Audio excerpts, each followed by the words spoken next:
انبیاء اور رسول پروردگار عالم نے بھیجے، ان تمام نبیوں سے یہ کہہ دیا کہ کبھی بھی کسی بھی مشکل میں مبتلا ہوگے تو مجھے آواز دینا، مجھے پکارنا، میں تمہاری مشکل کو دور کروں گا۔ تو یہ تو انبیاء کے ذریعے کے لیے ہے، یہ انبیاء کے لیے۔ امت پیغمبر اسلام میں یہ دولت ہمیں ائمہ نے خود فراہم کر دی کہ ہم ہر موقع کے لیے کوئی نہ کوئی دعا رکھتے ہیں، ہر موقع کے لیے۔ جناب موسیٰ اور جناب ہارون کو فرعون کے مقابلے میں بھیجا، آواز دی اننی معکما، گھبراؤ نہیں، لا تخافا اننی معکما اسمع و ارا، لوگ گھبرانا نہیں، میں تم دونوں کے ساتھ ہوں، اسمع و ارا، دیکھ بھی رہا ہوں اور سن بھی رہا ہوں، جو کچھ تمہارے ساتھ ہو رہا ہے اسے سن بھی رہا ہوں اور اسے دیکھ بھی رہا ہوں۔ تب جناب موسیٰ اور جناب ہارون کس کے مقابلے میں گئے؟ فرعون کے مقابلے۔ کتنی اینمی لے کر کے گئے تھے؟ کتنی فوج لے کر کے گئے تھے؟ کس کے مقابلے میں گئے تھے؟ جو اپنے کو خدا کہلا رہا تھا۔ کتنی اینمی تھی اس کے پاس؟ کتنی فوج تھی اس کے پاس؟ کتنا اسلحہ تھا اس کے پاس؟ وہ اتنا بڑا مغرور تھا کہ وہ حامان سے کہہ رہا ہے کہ اے حامان میرے لیے ایک بہت اونچی عمارت بناؤ تاکہ اس کے اوپر چڑھ کر کے میں موسیٰ کے خدا کو دیکھوں، ہے کہاں؟ اس کے اوپر چڑھ کے دیکھوں۔ ہزاروں کی فوج، لاکھوں کی فوج اس کے پاس ہے، اپنے آپ کو خدا کہہ رہا ہے۔ دعا کے لیے کیا ہے؟ کس کو یہ دعا تعلیم دی گئی ہے؟ جناب موسیٰ اور جناب ہارون، کہ میں تمہارے ساتھ ہوں، گھبرانا نہیں۔ دو آدمی ایک پوری حکومت کے مقابلے میں، جناب ابراہیم اکیلے پوری نمرودیت کے مقابلے میں، پوری نمرودیت کے مقابلے میں جناب ابراہیم اکیلے، فرعونیت کے مقابلے میں دو نبی، جناب ہارون، جناب موسیٰ اور جناب ہارون، دونوں کا کے ساتھ پروردگار عالم نے کیا کیا ہے؟ دعا۔ آپ کی سمجھ میں آیا کہ دعا کتنی پاور کی چیز ہے؟ جب نمرودیت کو فنا کرنا ہوا تو ایک بندہ اپنا بھیجا اور کہا گھبرانا نہیں، میں ساتھ ہوں تمہارے، یہ تمہیں جلانا بھی چاہیں گے تو نہ جلا پائیں گے، ہم اس آگ کو گلزار کر دیں گے، ہے کہ نہیں؟ اور فرعون کے مقابلے میں جناب موسیٰ سے کہا دیکھو گھبرانا نہیں، پریشان نہ ہونا، اننی معکما اسمع و ارا، میں تم دونوں کے ہمراہ ہوں، میں سن بھی رہا ہوں اور دیکھ بھی رہا ہوں، تمہیں کوئی زیر نہیں کر سکتا۔ تو جب ایک یا دو نبی دنیا کے خداؤں اور ان کی خدائی کے مقابلے میں جانا چاہتے ہیں تو خداوند عالم دعا کی طاقت ان کے حوالے کرتا ہے اور وہ دونوں خداؤں کو زیر و زبر کر کے آگے بڑھ جاتے ہیں۔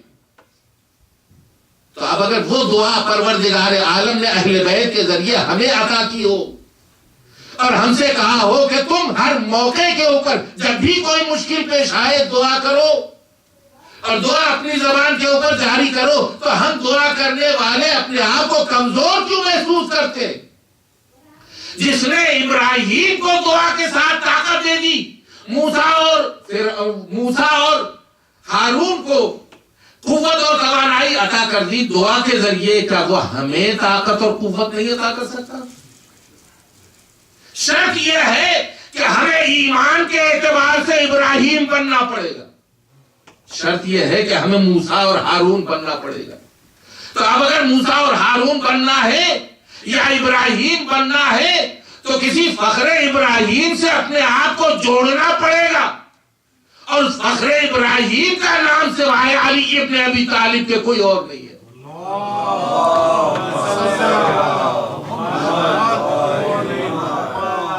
ہے نا؟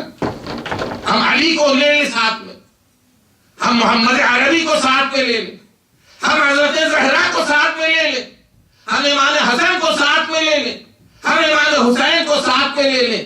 دعائے زیارت جامعہ میں آخر میں ایک جملہ بڑا لطیف جملہ ہے، اور وہ یہ ہے کہ پالنے والے مجھے محمد و آل محمد کے علاوہ تیری بارگاہ میں کوئی اور مقرب نظر ہی نہیں آتا کہ میں اسے تیری بارگاہ میں لے کر کے آؤں. جب بھی دیکھتا ہوں محمد و آل محمد تیری بارگاہ میں مقرب نظر آتے ہیں، لہذا میں نے ان کا وسیلہ چاہا ہے تیری قرب میں آنے کے لیے. اب یہ جو دعا بھی ہم پڑھ رہے ہیں اور یہ جو دعا لے کر کے آ رہے ہیں، یہ جو دعا کر رہے ہیں، جو اپنی مشکل بیان کر رہے ہیں، اس میں محمد و آل محمد کو ہمراہ لے رہے ہیں. اور جب محمد و آل محمد کو ہم نے ہمراہ لیا ہے تو ہمارا دل یقین سے بھرا ہوا ہے کہ کم از کم ان کی بات تو قابل قبول ہے خدا کی بارگاہ میں، ان کا نام تو قابل قبول ہے خدا کی بارگاہ میں. آج کے انسان کے لیے کون سی مشکل ہے؟ جب پہلے انسان نے پہلا تجربہ دعا کا کیا تھا تو وہاں جب تک اپنے آپ سے کہتا رہا خدا سے قبول نہیں ہوئی، اور جب جبرائیل نے فتلقى آدم من ربہ کلمات، وہ چند کلمے جناب آدم کے حوالے کیے کہ ان کے وسیلے سے دعا مانگو تو ہم تمہاری دعا قبول کر لیں گے. اور جناب آدم نے پہلا تجربہ، یعنی پہلے انسان نے پہلا تجربہ کیا کہ محمد و آل محمد کے وسیلے سے دعا مانگی تو دعا قبول ہو گئی. اب انسان کو اس تجربے سے فائدہ اٹھانا چاہیے. آدم نے پہلا تجربہ کیا، اس کے بعد تمام انبیاء نے تجربہ کیا ایک کے بعد ایک. ابراہیم کو بھی آگ کے اندر جانا مطمئن ہو کر کے اس لیے محسوس زیادہ ہوا کہ وہ محمد و آل محمد کی محبت کو ساتھ لے کے جا رہے ہیں.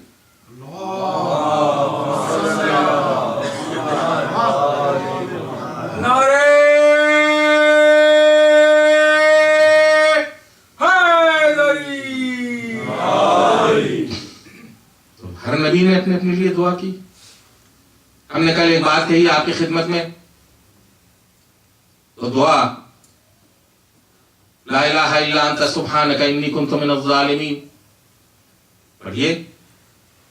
جب بھی کوئی بلا نازل ہو، ایسی مشکل جو حل ہونے والی نہ ہو، ظاہر ہے کہ وہ مشکل ایسی ہی تھی جناب یونس کی، جو ظاہری عقل اور فکر میں آنے والی تھی ہی نہیں کہ یہ ممکن ہو سکتا ہے کہ مچھلی جو ہے دوبارہ نگل دے اور دوبارہ زندگی مل جائے. لیکن ایسے میں بھی جناب یونس کو زندگی مل گئی. تو اگر ہم کو بھی ایسی مشکل کہیں پیش آئے تو قرآن آواز دیتا ہے ہمارے نبی یونس نے جب اس وسیلے سے دعا مانگی تو تم بھی دعا مانگو. 11 مرتبہ اگر صبح کی اور شب کی نماز کے بعد کوئی بندہ درود و سلام 3 مرتبہ صلوات پہلے 3 مرتبہ صلوات آخر میں 11 مرتبہ اس دعا کو پڑھے، انتہائی پیچیدہ مشکل بھی ہوگی، ناممکن ہوگا کوئی عمل تو بھی. اسی طرح سے جناب ایوب نے، جب جناب ایوب نے دعا کی اذ نادى ربه رب انی مسنی الضر وانت ارحم الراحمین، انتہائی مشکل منزل تھی جناب ایوب کے لیے. سب کچھ چھن گیا تھا جناب ایوب سے اور مصائب و عالم میں گھر گئے تھے جناب ایوب.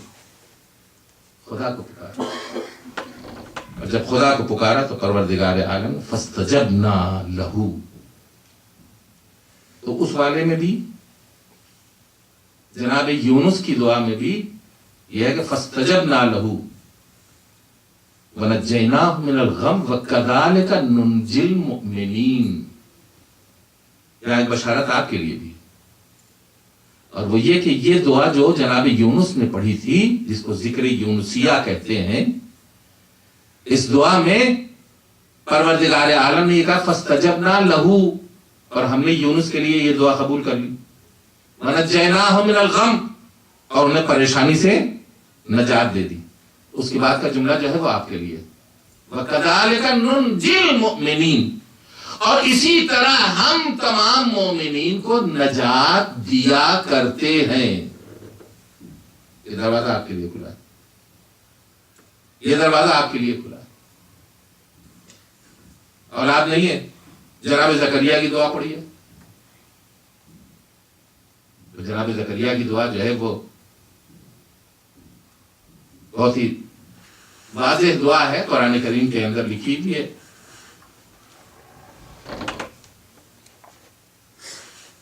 رب هب لی ذریۃ طیبۃ انک سمیع الدعاء. یا اس طرح کی اور دوسری دعائیں بھی ہیں، جناب زکریا کی دعائیں ہیں. اولاد کے لیے جناب زکریا کی دعا تیر بہدف.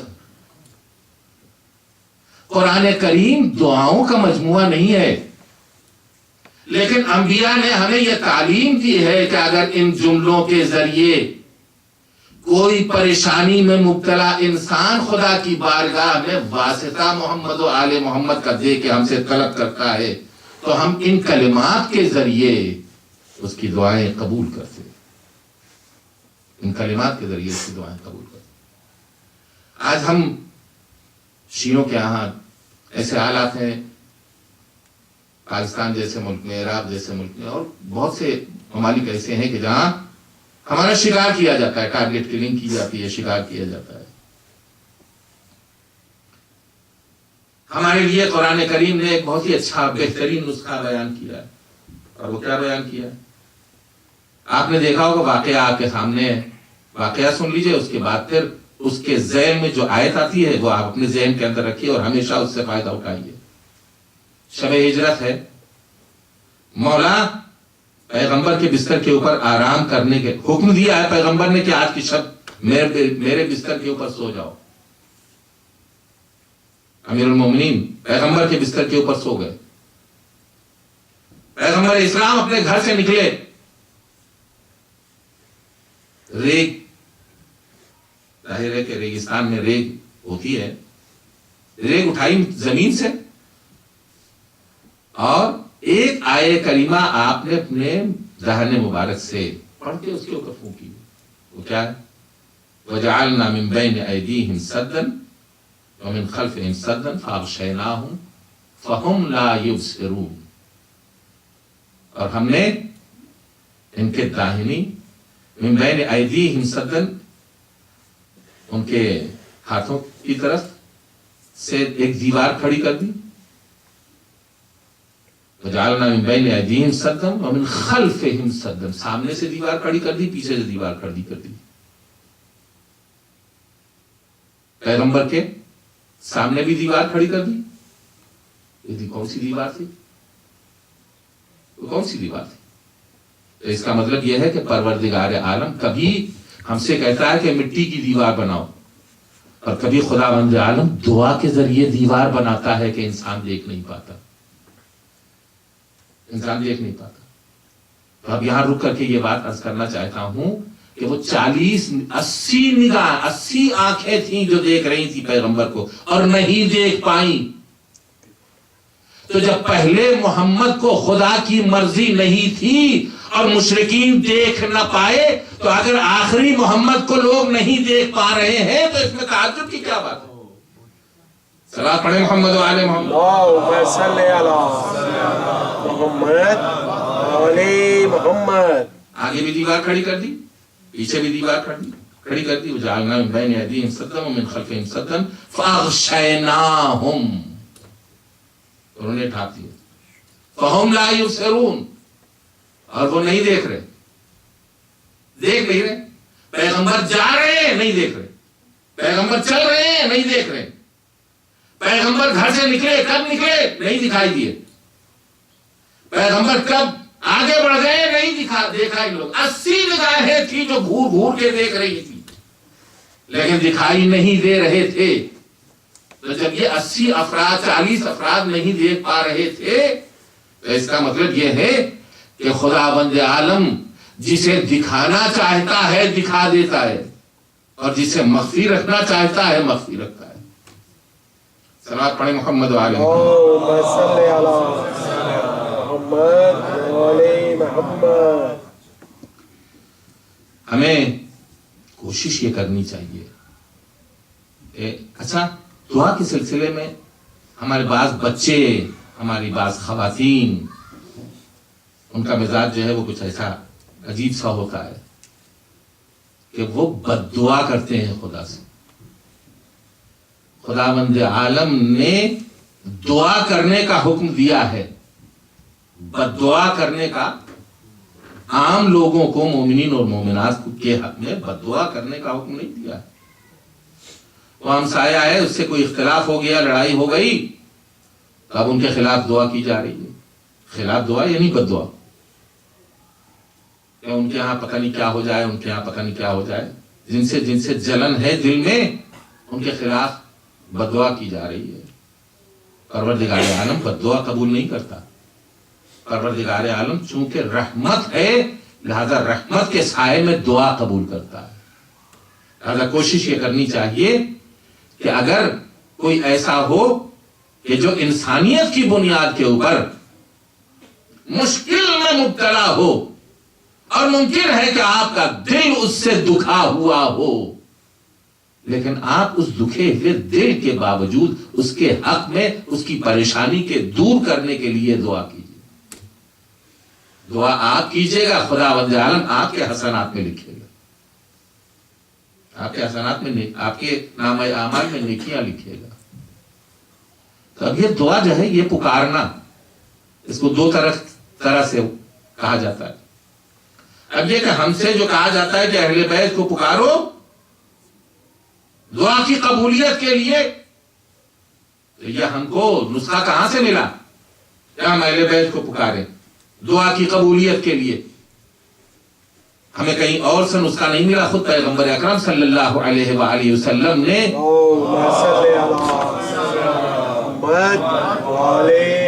اپنی سیرت کے ذریعے ہمیں یہ تعلیم دی کہ خود مجھے خداوند عالم نے یہ سکھایا ہے کہ پکارو.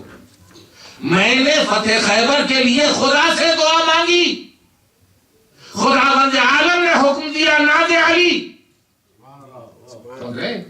میں نے فتح خیبر کے لیے خدا سے دعا مانگی، خداوند عالم نے حکم دیا ناد علی مظہر العجائب، علی کو پکارو اس لیے کہ وہ مظہر عجائب ہے. تو اب جب سیرت پیغمبر کو پڑھنے والا کوئی پڑھتا ہے اور خدا کی بارگاہ میں اپنے ہاتھوں کو دعا کرتا ہے کسی مشکل کو حل کرنے کے لیے، تو سیرت پیغمبر میں یہ بات نظر آتی ہے کہ جب مشکل پڑے تو نبی نے علی کو پکارا ہے. تو ہمیں بھی چاہیے کہ ہم اپنی مشکل میں جب دعا کے لیے خدا کی بارگاہ میں ہاتھ اٹھائیں تو علی کو آواز دیں، زہرا کو آواز دیں، حسن کو آواز دیں، حسین کو آواز دیں. صلوات پڑھیں محمد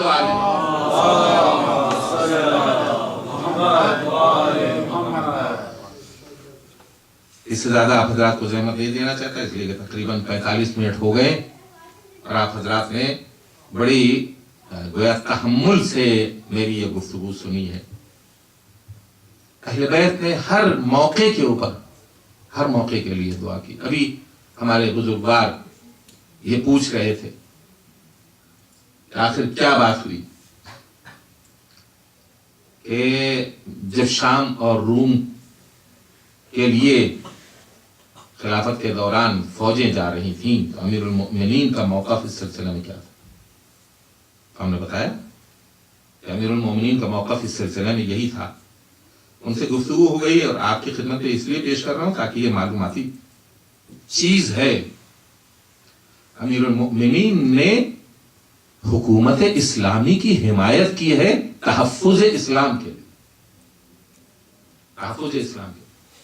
لہذا امیر المؤمنین حتیٰ جنگ کے معاملات میں بھی برابر کے مشورہ دینے والے نظر آتے ہیں، اور اسی مشورے سے موقف امیر المؤمنین واضح ہوتا ہے. ہمارا اور آپ کا چوتھا امام زین العابدین علیہ الصلوۃ والسلام نے بھی کربلا کے واقعے کے کئی سال کے بعد روم کے اوپر بنی امیہ کی فوج نے حملہ کیا. کئی سال کے بعد یہ وہی فوج تھی جس کے اندر بہت سے ایسے افراد تھے جو کربلا میں آئے تھے امام حسین علیہ السلام کو قتل کرنے کے لیے. لیکن جب یہ فوج لشکر کفر و شرک سے اس کے حملے کو دفع کرنے کے لیے محاذ جنگ کے اوپر پہنچی تو امام زین العابدین علیہ السلام نے صحیفہ سجادیہ دیکھیے اس میں دعا، محاذ جنگ پر لڑنے والوں کے حق میں دعا کی. کتنا بڑا دل ہے، کتنا بڑا کلیجہ ہے. کیوں؟ اس لیے کہ امام وقت دین کے تحفظ کا کام کرتا ہے، دین کے تحفظ کا کام کرتا ہے. اگر یہ لشکر شکست کھا گیا اور روم کی فوجیں مدینے اور مکے تک چڑھ آئیں تو کون سی چیز ختم ہوگی؟ کون سا مذہب ختم ہوگا؟ کون سا دین ختم ہوگا؟ اسلام ختم ہو جائے گا. تو امام زین العابدین علیہ السلام نے اس فوج کے حق میں دعا کی کہ جس فوج میں یزیدی لشکر کے وہ افراد بھی شامل تھے جو کربلا میں امام حسین علیہ السلام کو قتل کرنے کے لیے آئے تھے. دیکھ رہے ہیں آپ کتنا بڑا کلیجہ چاہیے، کتنا بڑا دل چاہیے امام معصوم کی گویا حکمت کو سمجھنے کے لیے. مروان جانتا تھا کہ یہ لشکر جو آ رہا ہے مدینے کے اوپر چڑھائی کرنے والا، یہ کسی کو نہیں چھوڑے گا. آیا اور امام زین العابدین علیہ السلام کی خدمت میں آ کر کے امام نے مدینے سے باہر اپنے لیے اور اپنے خاندان والوں کے لیے ایک جگہ معین کر رکھی تھی، وہاں پناہ لیے ہوئے تھے. مروان اپنی فیملی کے لوگوں کو لے کر کے آیا اور آن کر کے کہتا ہے کہ مولا میں جانتا ہوں کہ آپ کا خطا کار ہوں، لیکن یہ جو لشکر آ رہا ہے یہ کسی کو چھوڑنے والا نہیں، لہذا میں چاہتا ہوں کہ میرے بچے آپ کی حفاظت میں اور آپ کے شیلٹر میں محفوظ رہ جائیں، آپ کے شیلٹر میں. اور امام زین العابدین علیہ السلام نے مروان کے بچوں کی حفاظت کے لیے انہیں اپنے شیلٹر میں جگہ دی، اپنے شیلٹر میں. یہ احساس نہیں تھا، یہی تھا کہ جس نے یہ کہا تھا کہ اگر مدینے سے حسین نکل گئے تو حسین پھر ہاتھ نہیں آئیں گے، انہیں ابھی یہیں قتل کر دے. اور مروان اہل بیت کا کتنا بڑا دشمن تھا یہ دنیا جانتی ہے، لیکن امام زین العابدین علیہ السلام نے اس کے خاندان کو شیلٹر دیا، اس کے خاندان کی حفاظت کی. یہ وہ امام ہے جو 34 برس تک مسلسل روتا رہا، مسلسل گریہ کرتا رہا، مسلسل آنسو بہاتا رہا. آئے میرا چوتھا امام جب بھی پانی دیکھتا تھا تو روتا تھا. وضو کا پانی بھی سامنے لایا جاتا تھا جب بھی روتے تھے، پینے کا پانی بھی سامنے لایا جاتا تھا جب بھی روتے تھے. گریہ فرماتے تھے کہ ہائے میرا خاندان اور میرا بابا پیاسا مارا گیا، پیاسا شہید کر دیا گیا. کھانا آتا تھا تو امام روتے تھے اور گریہ فرماتے تھے. مولا کب تک روئیے گا، کب تک گریہ کیجیے گا؟ آپ جواب دیتے تھے بھائی تو نے انصاف نہیں کیا. یعقوب کا ایک بیٹا ان کی نگاہوں سے چند برسوں کے لیے غائب ہو گیا تھا، اتنا روئے تھے کہ آنکھیں سفید ہو گئی تھی. آئے میرے گھر سے 18 ایسے افراد میری نگاہوں کے سامنے شہید کیے گئے کہ جن میں سے کسی ایک کی کوئی مثال نہیں. کوئی علی اکبر کی مثال نہیں لا سکتا، کوئی عباس کی مثال نہیں لا سکتا، کوئی میرے بابا حسین کی مثال نہیں لا سکتا. یہ عزیز میری نگاہوں کے سامنے میدان کربلا میں قتل کر دیے گئے. میں نے اپنے بابا کا ٹکڑے ٹکڑے لاشا مقتل میں دیکھا ہے، میں کیسے اپنے آنسوؤں کو روک سکوں؟ منہال آئے امام سے ملنے کے لیے، امام کے گھر کے قریب سے گزر رہے تھے تو پرنالے سے پانی کے قطرے ٹپک رہے تھے. منہال نے اپنے دامن کو بچا کے گزر جانا چاہا تو امام زین العابدین علیہ السلام کی ایک کنیز تھی جو دیکھ رہی تھی کہ منہال اپنا دامن ان قطروں سے بچا رہے ہیں. وہ کنیز کہتی ہے تم کس چیز سے دامن اپنا بچا رہے ہو؟ یہ میرا مولا ہے جو اپنے بابا کا نوحہ کر رہا ہے، اپنے بابا کے اوپر آنسو بہا رہا ہے اور یہ آنسو کے قطرے ہیں جو پرنالے سے زمین کے اوپر ٹپک رہے ہیں۔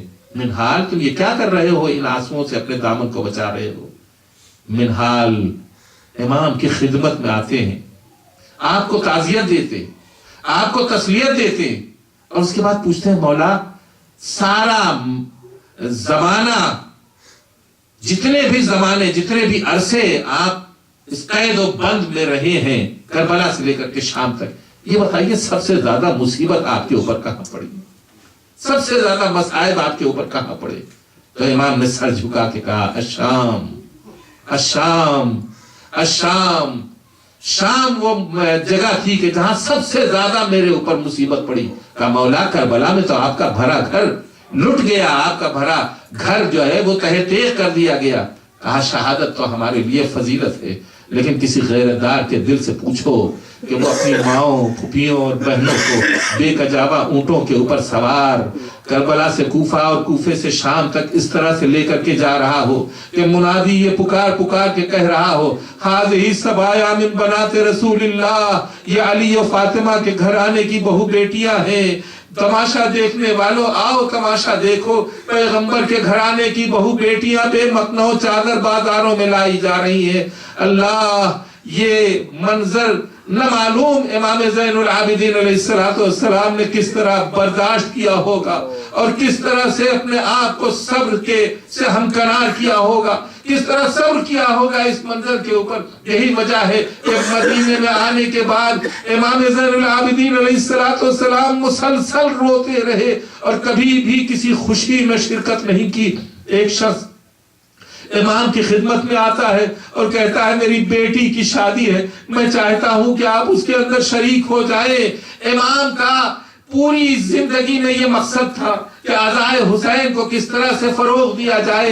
امام نے کہا بھائی میں جب سے میرا گھر اجڑ گیا ہے میں نے کسی مجلس میں شرکت نہیں، محفل میں شرکت نہیں کی ہے، کسی خوشی کی جگہ نہیں گیا ہوں، اگر تو مجھے بلانا چاہتا ہے تو اتنا کر دے، اپنے گھر میں میرے بابا کی صف عزا بچھا دے، شادی کے ساتھ ساتھ اگر بابا کی صف عزا بچھائے گا تو میں بھی تیرے گھر کے اندر آ سکتا ہوں اور اپنے بابا کی مجلس میں شرکت کر سکتا ہوں۔